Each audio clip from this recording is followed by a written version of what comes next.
Hey guys, it's Elizabeth, Finding Elizabeth, and this isn't an update video, so I'm not going to say the things that I usually say at the beginning. I sometimes want to put in very specific weight loss surgery information for pre-oppers and people who are newer in the process in my updates, and I just never get there, so I'm just going to do them as separate videos. So what I wanted to talk about today was what I think are the 4 tips for weight loss surgery success. Not that I've been a perfect weight loss surgery patient by any means, but I do certainly consider my journey, which is still continuing, I still have about 50 pounds to lose, relatively successful. And so these are the things that I've learned along the process. I had weight loss surgery in April 2014. So far, including the weight that I lost in my pre-op plan, I've lost about 190 pounds. My starting weight was 402 pounds, and I'm right around 210-ish right now. So what are the things that I think, after having experienced weight loss surgery for almost a year and a half and watched like probably more hours than I would want to admit of other YouTuber videos? Number one, the thing that I think that is really important is for you to do the best you can to start to change your habits pre-op. I had surgery through Kaiser. They have a 12-week program that you have to go through, and technically they say you're supposed to lose 10% of your weight, but then on the last night of class they tell you, well, even if you didn't do that, we're still going to put you through for surgery, which really kind of irritated me at the time. However, what I found post-op was that, number one, getting that head start on losing weight was great. I lost about 40 pounds pre-op.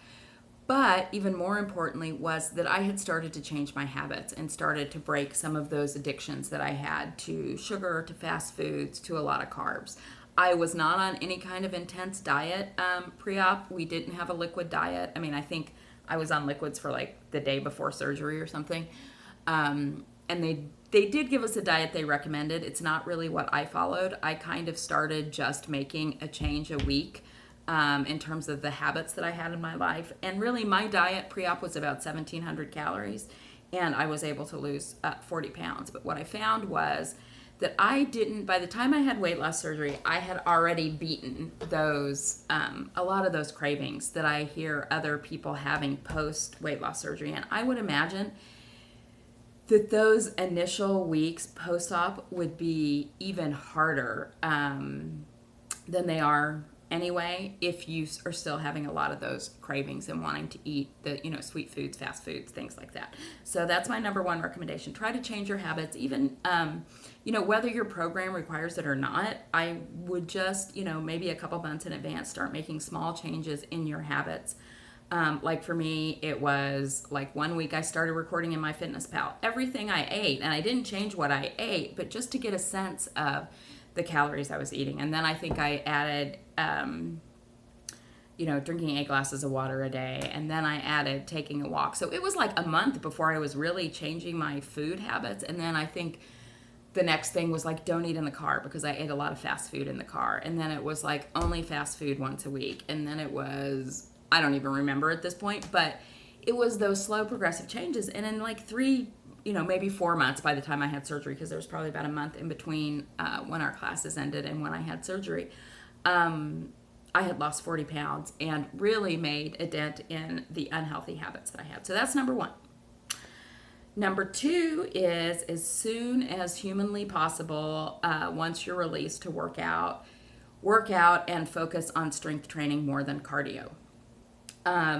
Everyone, and I always was in the beginning too, cardio, that's most important, you burn more calories. But I really think, and I think Dr. Weiner has some videos on this, I'm not sure, and Pete Sleeverocker knows way more about this than I do. But generally, you're losing weight so fast, you're taking in so few calories, that you're losing a lot of muscle in the process. And muscle burns more calories than fat. And after a year post weight loss surgery, your metabolism is a little screwed up. And so the more muscle that you can work on building during the process, I think the better off you are to deal with kind of the slowdown in metabolism, coming at the time when you're able to eat more calories. Because I probably started off I mean, probably right after surgery, it's like 500 or 600 calories, and I was at like 800 or 900 calories until 9 months post-op, and then my nutritionist said to beef it up to 12 because I was probably going to be losing too much muscle mass even then with working out and everything by eating that few of calories based on how much weight I had lost. So now I'm around 1,200 calories a day. So strength training, strength training, strength training, strength training, and also just, I mean, I know just because on YouTube you hear everybody's weight and they talk about what sizes they are. I know that I'm in smaller sizes than some people who don't work out or don't strength train, and I think that that's totally based on how much I work out. And there's tons of videos on YouTube about strength training, all kinds of different things out there. But it's just super, super important. You're going to lose weight in the beginning with weight loss surgery, no matter what you eat or what you do. But the problem is, number one, if you have a lot of weight to lose like I did and you don't hit your goal in the first year. And number two is you want to keep that weight off and you want to be in the best position to deal with regain as you're able to eat more calories. So number one, change your habits pre-op as much as you can. Number two, strength train as soon as you are released to post-op. Number three, I had never watched a YouTube video, really honestly, in my life, unless my son had happened to show me something. And Watch Patty Melt was in my class at Kaiser, and she started talking about these videos and these people, and I'm like, what are you talking about? And she started making videos. I watched hers. I didn't watch anybody else's. I was like, yeah, no, I'm not into that. But then the week that I was recovering from surgery, I watched a lot of YouTube videos. And post-op, I realized how vitally important it is.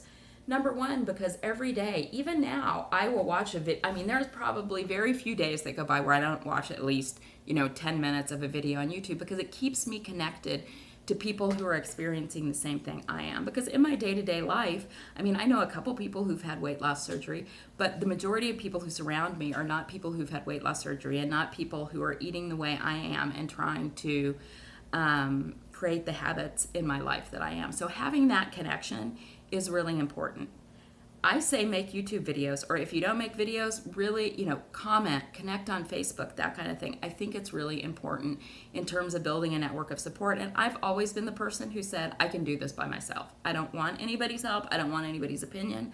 I've got this. Well, you know what? That didn't work for me before. So the support and the friendships I've gained through the YouTube weight loss surgery community are, incredibly important to me and an incredibly important part of this journey. And I'd say, unless you're like, I don't know, have some real fears or real worries about people finding your videos for whatever reason, or, have things going on where you can't make YouTube videos, I would make them. I mean, the accountability of YouTube is really huge for me. I'm sure I won't make YouTube videos forever, but my plan is to at least make YouTube videos until 6 months after I've maintained my goal for at least 6 months. That weekly accountability, I make videos pretty much every Monday. Occasionally it'll be Tuesday, and it'll be Tuesday this week because I have an out-of-town meeting tomorrow. And I know that I'm going to be reporting back, to everybody what my weight is. And I don't particularly like to say I've gained weight. And it keeps me knowing, okay, Monday, weighing in, telling people, being accountable to the people on YouTube about where I'm at and what I've done. And that has been a crucially important part of my journey. And the last tip I have is wait as long as you possibly can before you test the limits of your surgery. Because, it's just human nature. I think once you find out you can do things, then, it's more tempting to do them. You will do them more often. I went to a weight loss surgery convention when I was 4 months post-op, and I saw all these people who'd lost all this weight, doing all the things that everybody says you're not supposed to do. And they were fine, and they looked great, and they were losing weight. And, after I did that, I sort of wish I wouldn't have gone to a weight loss surgery conference till I was like 9 months post-op. Because, you know, then I started, I said, I'm not going to have alcohol till I'm a year post-op. Well, I didn't do it at the conference, but I did it like within the next couple of weeks after. I don't know. You just kind of, once I saw other people doing things, I was like, oh, well, I can probably do that too then. Before that, I was terrified.